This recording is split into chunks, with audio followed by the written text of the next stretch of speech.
of presenters who are really creating some very innovative models across the United States.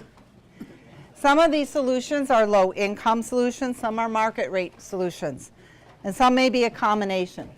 There are rental options and ownership options you're going to hear about, and some are homes or townhomes, and some are condos or apartments. But they've all, the one thing that they're all trying to do is create options for individuals with disabilities to be living in the community. And we're going to start. Michaela, can you come on back up? I'm hopefully going to be the briefest of this. One, because I know we have developers who actually have buildings in the ground that are built, and so I'll be excited to hear from them as well. We're still a very young organization. We've only, I've been working in disability housing for 4 years, but the Kelsey as an entity has only been around for a little over a year. So we're still in our just first siting and conceptual and fundraising phase. So what I spoke about this morning was our real second part of our mission is to our systems change work and around partnership and changing the way we think about disability inclusive housing and partnering with other organizations and entities who share that vision. What I'm going to share here is a little bit of our specific building communities work and how we're actually approaching our housing development process in the Bay Area.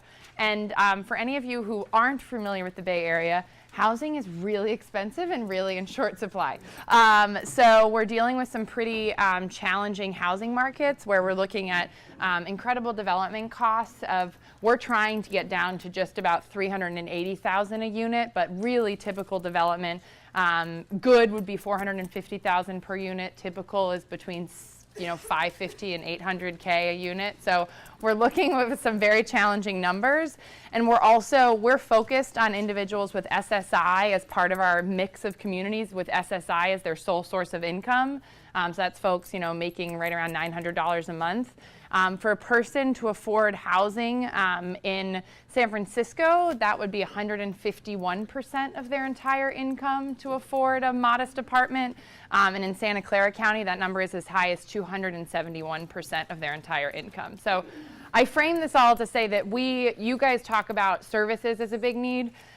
We have not a perfect, but relatively robust service infrastructure in California because of the Lanterman Act. And so, I'm sorry, so we're really concerned with solving for the affordable housing gap, and that's thread through our model here. So I say that with the caveat, in case you're not familiar with housing in the Bay Area.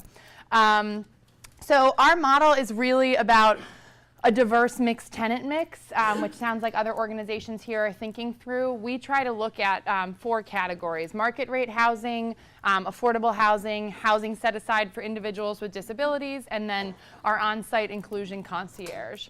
And when we talk about other affordable set-asides, we're particularly, in the Bay Area, we have a lot of inclusionary zoning requirements, and one of our strategy pieces is not replacing an already affordable housing requirement with housing for people with disabilities. We're doing it in addition to it. So we're taking already some affordable units and then adding on additional, deeper affordable units for individuals with disabilities.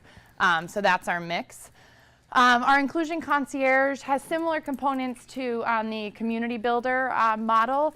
This is really a person that's designed. Our research showed that we want to decouple housing and services and have those managed and operating independently of each other so people have more choice, but that there was a bridge of somebody who connects those two things together and connects neighbors to each other. So we've built into our operating pro forma for all of the models I'll quickly run through an expense of 1 inclusion concierge per 8 to 10 residents with disabilities, so multiple in the building that live in the community and connect residents to each other, to their neighbors, to their community, and to the service and supports that they desire.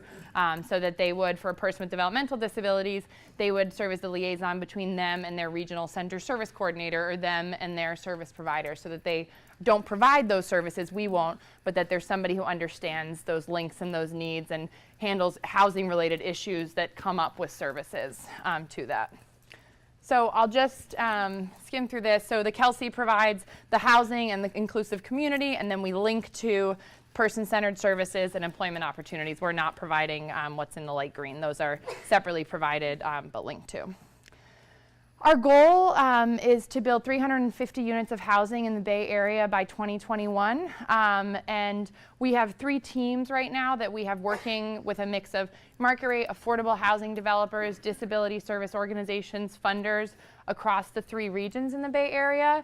And the projects that we build will actually not be like the Kelsey alone. We're actually working with partners. So in the next project I'll talk about, we have a disability service organization. We're vetting our development partner right now, so we work in collaboration. Our goal is to test 3 of these 4 models in each of these markets. So a co-living model, a workforce housing, a mixed income rental, and a mixed income ownership. So I'll just run through the 3 projects we're working on right now. The first is the one that's most coming up, which is scheduled to begin construction in late 2019, and that's the Kelsey Air Station. It's right in downtown San Jose, walking distance from some key community amenities, including the new Google headquarters, which we're really excited, or not headquarters, they're not headquarters, new Google offices, and some great transit-oriented. It's transit residential, so it's right on the light rail. It also allows us to do density. We're looking at 133 rental units with a mix of studios and 2 bedrooms. When we did our design focus groups, we found that those were the key preferences, that individuals either wanted to live independently and a studio was fine and the economies worked better for that, or as soon as they needed a room, it was primarily because they either had live-in staff or a roommate. So we actually jumped to saying we'll do studios and 2s because that seems to be the most efficient based on people's needs and kind of realizing both sides of what people need there. And like in all of our models, this is modeled with an expense of 2 full-time live-in inclusion concierge.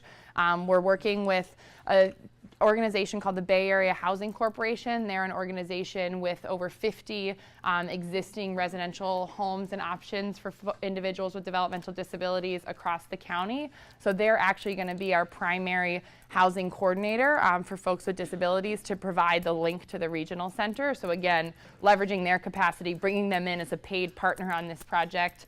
And then we're also deciding on between a few different developers right now. The capital stack for this is really interesting. We're looking at a mix of 35% market rate and 65% affordable.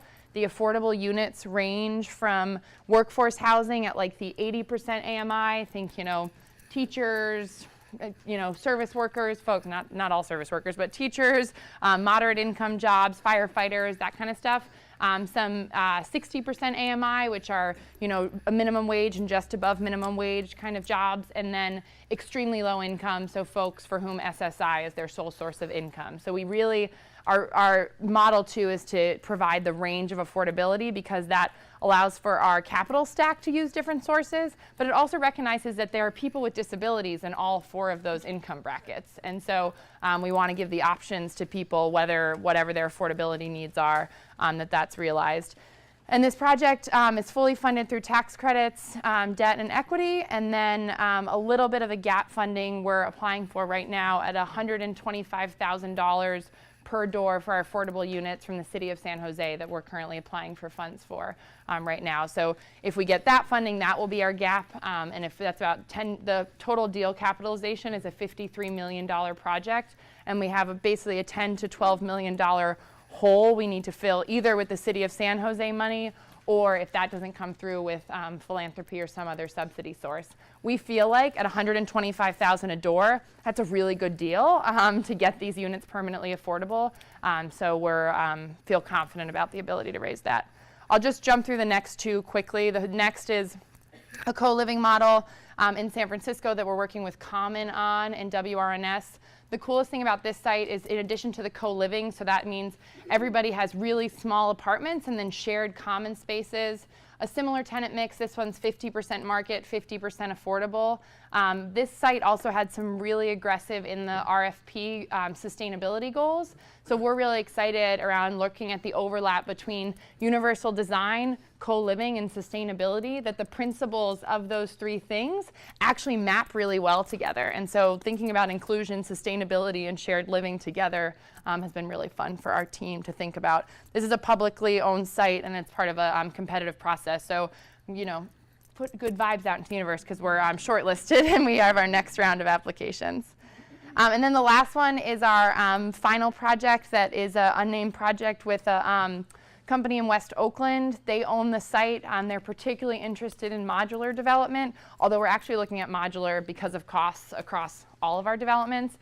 This would be a joint venture with a for-profit real estate company where they would do, we're not sure yet, rental or ownership. This is, again, our youngest one, target of 160 units. One of the things we're most excited about this site is that, and this is a big part of our strategy, is what the developer already had in mind. So they're looking at like a maker space and artist space. Well, that really, and they were like, how would that fit in with disability inclusion? We're like, anything fits well with disability inclusion. But that's particularly interesting to us because maker and arts communities, we could see a lot of really cool things we could work on there.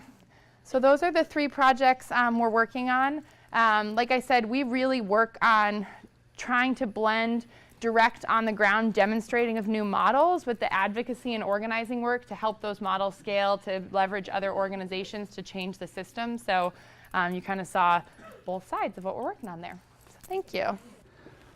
My name is Bill Godfrey. I'm a partner at Three Oaks Communities. We're based in Ann Arbor, Michigan. Our website is www.threeoakscommunities.com. And I have 2 partners. One of them's here today, Bruce Michael, who's going to help me talk about some of the floor plans that we offer. And also John Zanowski, who couldn't be with us today. He's home watching the fort. It's a bit of a homecoming for me because on July 5th, 1985, I started my first job across the street at a company called Balcor at the corner of Skokie and Golf. And we lived in Evanston.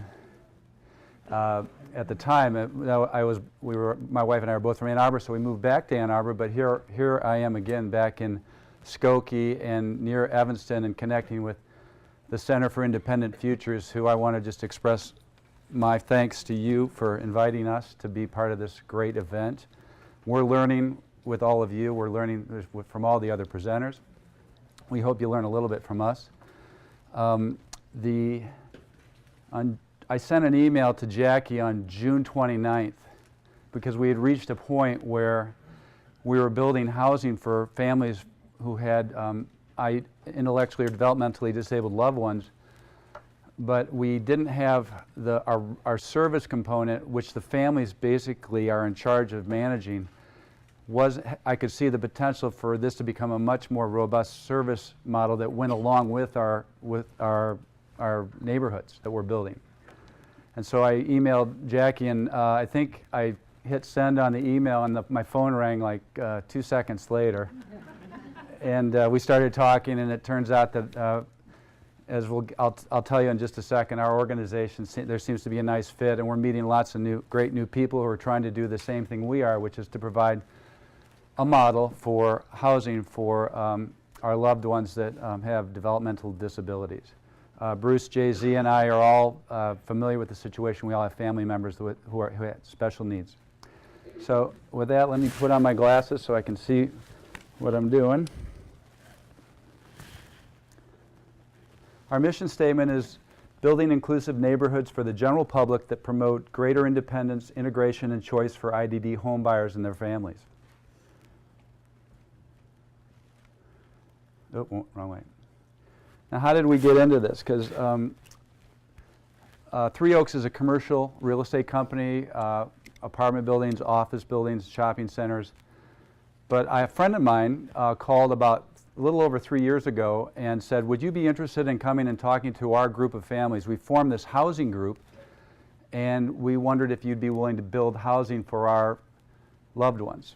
And we said, well, it's not our niche, but we'll do the research and look into it. And they said, well, we'd like you to come to one of our first meetings. So I said, sure, I'd love to come meet your group. So I went to the meeting and got out of my car in the parking lot. It was just a torrential rainstorm. And I got out of the car, and there was this giant rainbow in the parking lot. So I took a picture of the rainbow, and I thought, well, that's a sign. You know, if this turns out to be something important, I want to make sure I have this picture. So I go to the meeting, and it was our first meeting, and 3 years later, we broke ground on our first project, so I think it was a good sign. So we did the research. A lot of this you already know. Demand is growing for IDD housing. The supply is limited. One of the things we researched, there wasn't a lot of ownership opportunity. There are a lot of rental opportunities, but there weren't a lot of ownership opportunities. The advantages of ownership being that you can, you have greater control, it's more permanent, you can control your services, and you can build equity. Your loved one can live there, and he might need that equity and that asset on his balance sheet 30 or 40 years from now when he becomes a senior citizen and needs to pay for some of the other costs of living at that stage of his life. We've both, Bruce and I and Jay-Z, have both done projects with public financing, and we decided that in the interest of time that we would go ahead and just privately finance our developments. So we decided to go with private financing, not to exclude public financing, but just to get this first one off the ground, we went with private funding. And then we knew that affordability and accessibility were going to be keys to this concept. But at the same time, we wanted to see if the concept worked. So our first push was just to see if we could build something that would work for the families. You've heard this a lot today. One size doesn't fit all. When we did the research, there are, just like regular general public home buyers, IDD home buyers have all kinds of different needs, all kinds of different housing needs.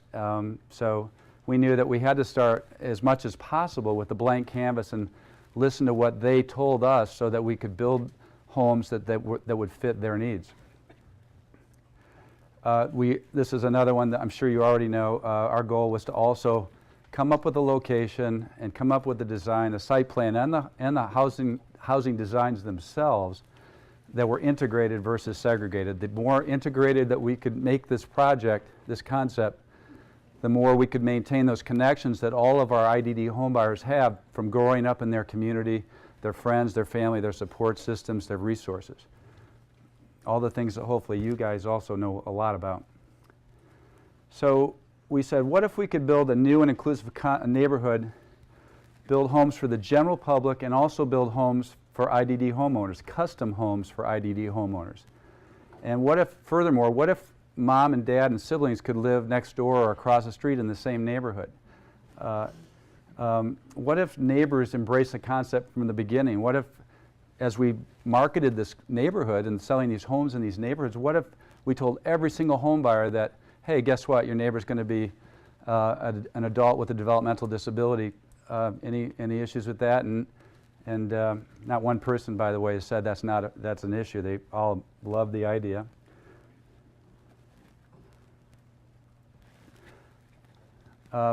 It's been mentioned, I know there's a ton of overlap with what you just heard, so I'll try and go quickly over some of these issues, but the research told us you can't have housing without services. So how did we handle services? We knew we would have to come up with a really good service model, but that the families would have to be in control of it, so they had the choice over the services they got.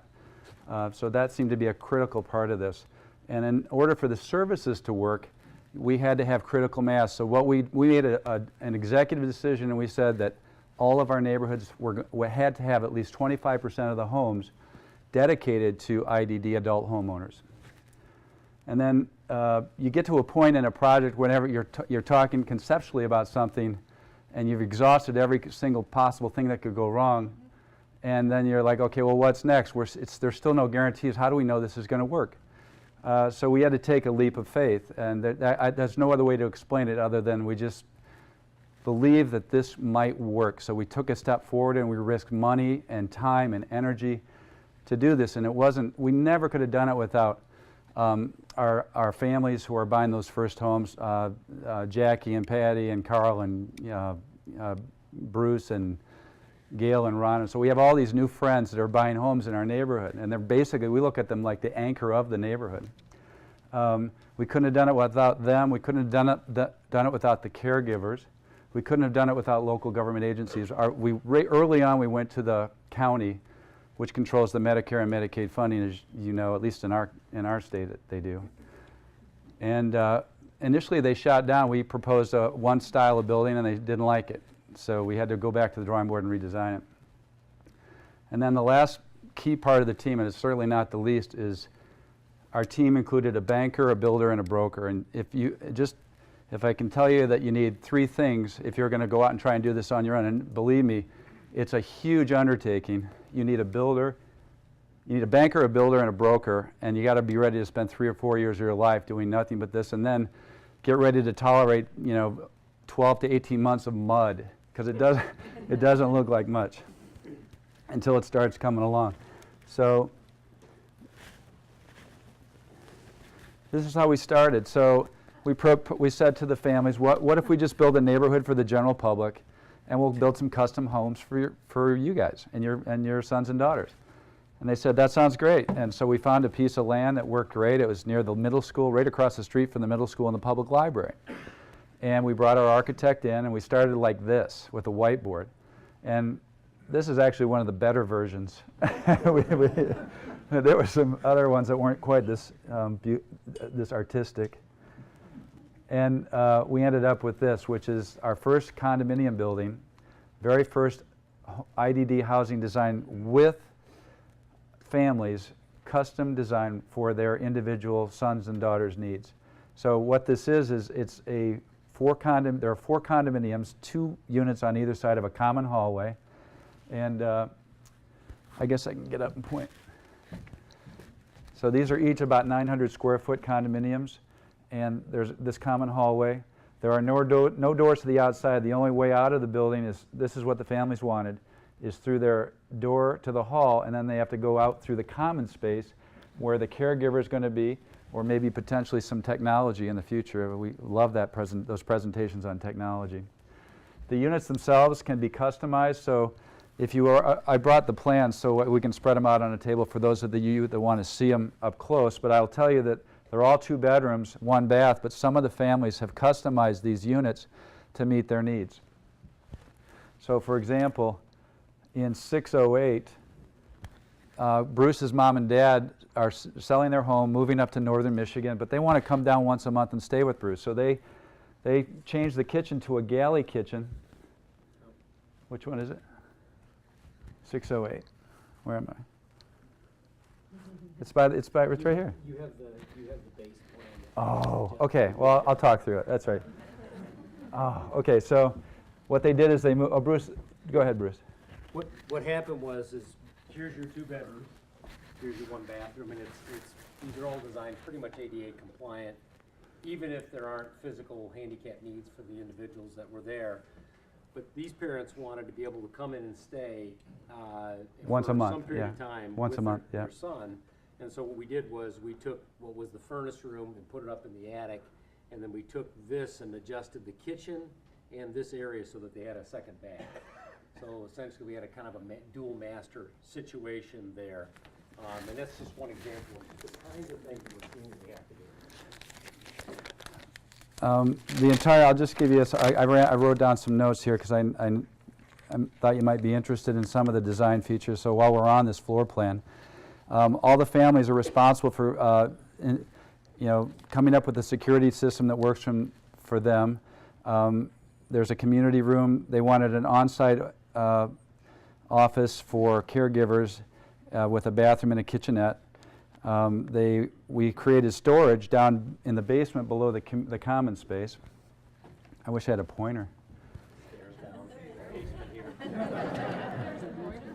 Okay, here's my pointer. And then we decided some of the residents, and including the caregiver and also the caregivers, drive, so we created a garage also. And in the future, I think our designs might include caregiver apartments above the garage, but we didn't get that far on this one. So what we have is a very large garage because some of the residents drive, and the caregivers also have a place to park. As Bruce mentioned, it's largely barrier-free with Type A and Type B units. It's all on 1 floor, except for the basement storage. This is where it gets interesting because, and this is just what the families wanted, and so we gave it to them. Blocking for a hanging chair. One of our residents, the way he soothes himself is to sit and swing in a hanging chair, so we had to put an extra blocking in his unit so that we could hang one of those big wicker chairs. That same buyer likes to slam cabinet doors, so we're locking the cabinets, and then when they're open, they have special hinges that we're installing so that when you slam you can't slam the cabinet door. We have heated bathroom floors. This Christopher mentioned that's not too uncommon. As a newcomer to this whole design concept, I noticed right away that this is the base plan, but it ended up that 3 of the 4 bathrooms have laundry in them too. So you've got the washer and the dryer in the sink, right next to the shower and the toilet. Makes total sense. We're using commercial grade carpet in some of the units. We're lowering countertops, not in this building, but for one of our other general public home buyers. Just happened to be, she's 4'7". So we just decided to take the toe kick off the cabinets and drop it down for us. So we're doing that. But I'm sure that there could be some IDD home buyers, that especially if they're in a wheelchair, that might want the lower cabinet. So we're doing that. I mentioned the second master bedroom. We're also creating roll-in showers, things like grab bars and then tub and shower seats. Okay, so that's the floor plan for the first condo building. Thanks, Bruce. At the same time, we're building neighborhoods. It's not just about designing the actual home that the IDD homeowner is going to be living in. You have to kind of design the site to make sure it's integrated and it flows. So this is one of our early sketches, and again, a beautiful work of art, and done by Bruce. And it ended up, after about 5 or 6 iterations, it ended up like this. And the condo building we just looked at is right here. It's called Building 28. It's right at the road. The public library's here, the middle school's here. And then we have 10 single-family lots here. And one of the things that happened very early on is that 2 sets of parents bought single-family homes. They're selling their home, using the equity to buy a condominium here and then a home in one of these single-family homes. So we have 2 moms and dads living across the street. So, which I think it'll really help with the transition, because this is a huge step for the IDD homeowner to live on their own for the first time. So it's going to help that you have mom and dad across the street. And we also have a sibling who is buying a townhouse, so who's got a sister who's going to be living in one of the units. So these are 16 townhomes. We'll show you those in a second. And then because this sold out so fast, we decided to put in another condominium building, and that is also sold out. So that's how our site plan turned out. Other IDD adult homeowners.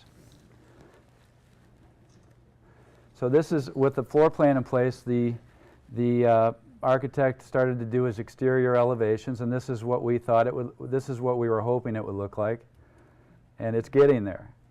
This is what it looks like a couple days ago. We're under construction, and we're probably. There are 4 units, yep. 2 units on either side of a common corridor. And we're probably, the site work took about 6 months, and we're probably 3 months into this construction of this building, with 2 months to go, 2 or 3 months to go. Yes. So our first, I'm sorry? This is the second building? This is the first building. Yeah, this is just taken a couple days ago, and it's, we'll be closing, and our IDD homeowners will be starting to move in for a night or 2. All their families live nearby, so they'll be moving in probably within the next 90 days. We'll have our first IDD homeowners living in their condominiums. The road, that can't happen until the curbs go in. The curbs are going, and the street's going in next week. So make no mistake about it, this is a construction project. It's incredibly muddy and messy and stressful, but it's happening, and it's great to watch it come to fruition. So that was the IDD housing, but what about the homes for the general public? We also decided, well, if we want this to just be a neighborhood for the general public, we've got to come up with some really simple, clean designs that we can make affordable for people in the market. So we decided on Craftsman as our general look. This is our 3-bedroom, 2-bedroom ranch at 1,600 square feet. This is our, I call it a 2-story, Bruce calls it a 1.5 story. It's 1,700 square feet, 3-bedroom, 2-bath. All of our homes have first floor masters, so because of baby boomers wanting to all live on one level as we get older. And then this is our townhome. It's a side-by-side duplex, 3-bedroom, 2-bath. The one on the left is 1,326 square feet, and the townhome on the right is 1,404 square feet. Also 3-bedroom, 2-bath. It's got all have 800 square foot basements. Some of those are getting finished, so you could end up with quite a large home. Even though it's a townhome, it can be very large. Relatively large compared to the condos. So we got with those renderings, we created a streetscape of what the neighborhood might look like, and this is what it's starting to look like. That's on the right. This is our This is a 2-story home. It's a single mom who moved into the neighborhood because she has a 7-year-old son with autism, but because the services were going to be in place already for the condominium building, she wanted to be here so CJ could have access to those services later when he needed it. And as it turned out, his caregiver bought a townhome down the street. So anyways, so we started that blank canvas, all kinds of things that we learn every day, we're evolving, but there's some things that you just can't see coming. That's why you need to take the leap of faith and go ahead and just, if you got to do a lot of homework, but if you take that leap of faith, things will happen that you never saw coming, good things. So what we ended up in Saline, this project's called Maple Oaks. It's in Saline, Michigan. And we ended up with 10 single-family homes. I mentioned 1,600 to 1,700 square feet. Some of those homes, we had customers come in and ask if we could do a multi-generational addition on the back. We said, yes, we can. So these homes can all be expanded to add a mother-in-law suite, father-in-law suite, caregiver space. Townhomes are 1,300 to 1,400 square feet. We can't really bump out with the townhomes on this site, but I'm sure if we were on a different site, we might be able to do that.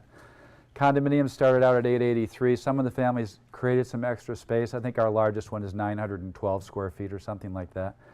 And as I mentioned, multi-generational home options, we offer that.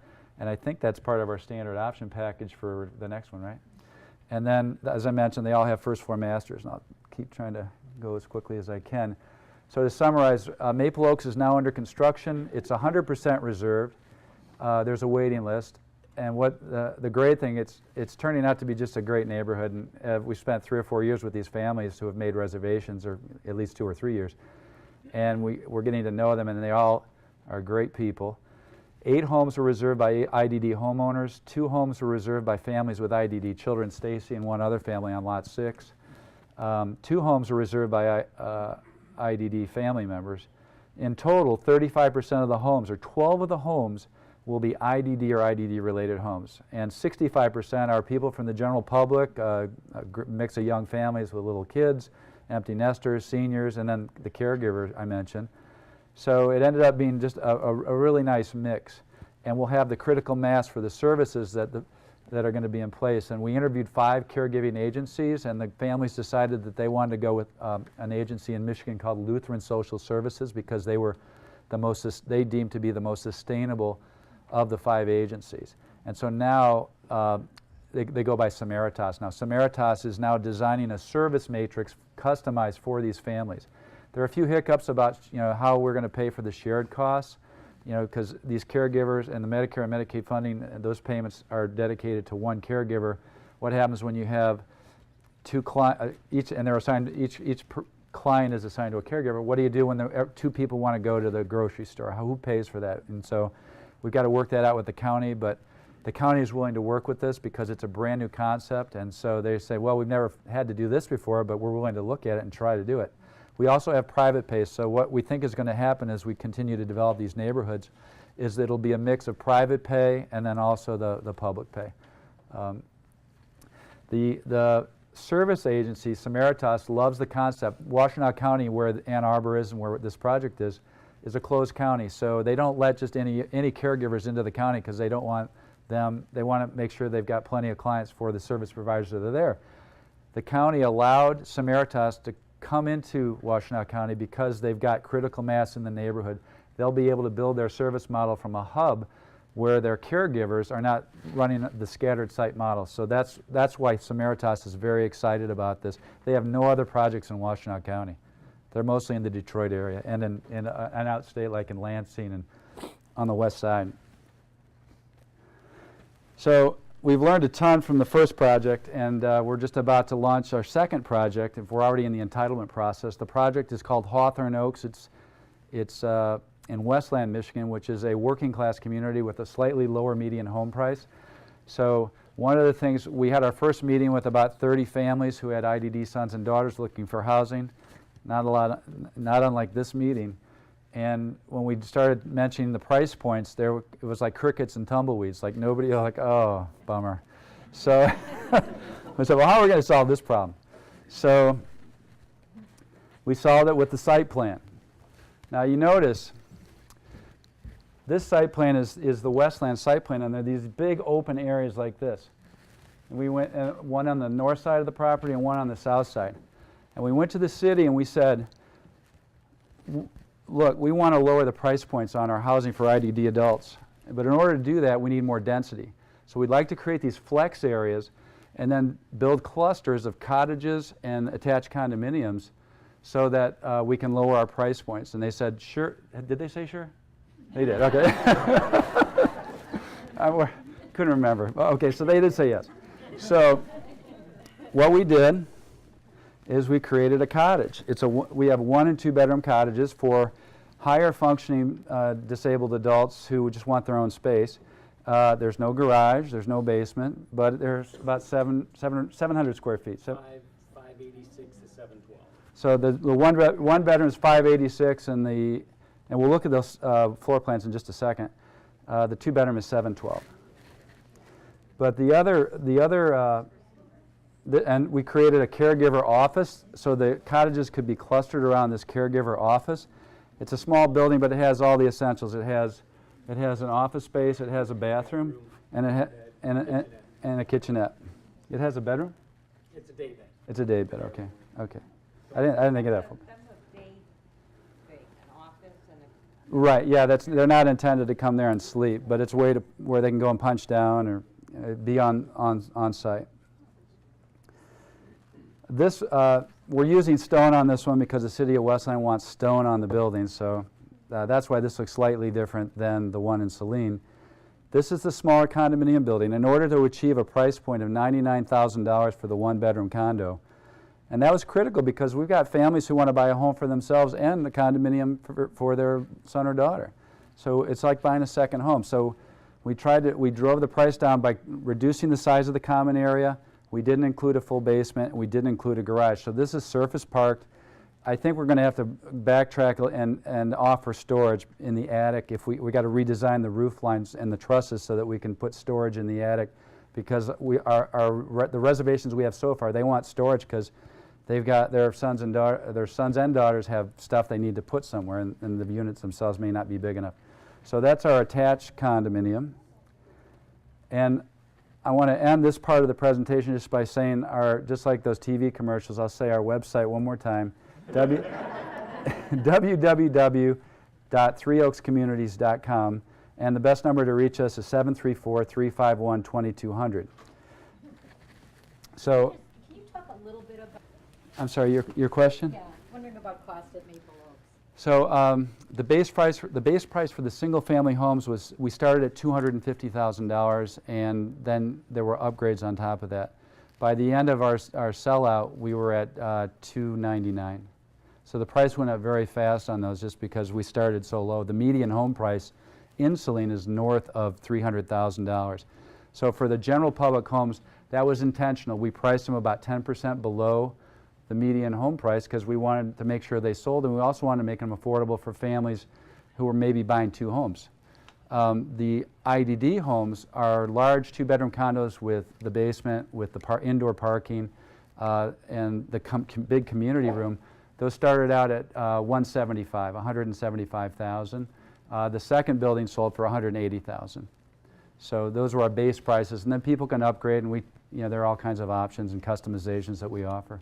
So only one customer is over $200,000 on their 2-bedroom condo right now. The townhomes started at $225,000. So, and I think they're $229,000 right now. Yes, sir. Great question. You can get mortgages that can be sold in the secondary market with our project, but it's cumbersome and it requires a lot of paperwork. So I finally went to Huntington Bank and said, we need a lender who will just be our backstop lender because I'm filling out like a dozen condo questionnaires because the whole thing is a condominium. It's a site condo, and then there are 3 homeowner associations. So the housing group that started in Saline is morphed into a homeowner association, an actual legal entity with bylaws, articles of incorporation, and they'll govern themselves. So it's self-governing, they manage all their own services, and they own the home.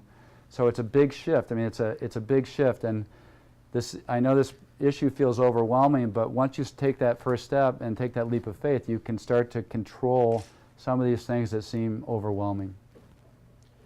What about the ongoing maintenance of the complex? Good question. Our management company will manage in Ann Arbor, but eventually the homeowners themselves would have to contract with some management company to manage it.